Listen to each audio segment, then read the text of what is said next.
Okay, this is how you can tell if your valves are bad. It should be closed all the way, and those are good. Those are good. It's supposed to be a good seal. Okay, so those three are good. This is the driver's side. See that? I mean, that valve is not closed all the way,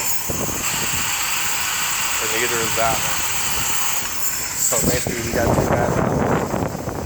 So the machine get cleaned up. You know, put the two new valves in it.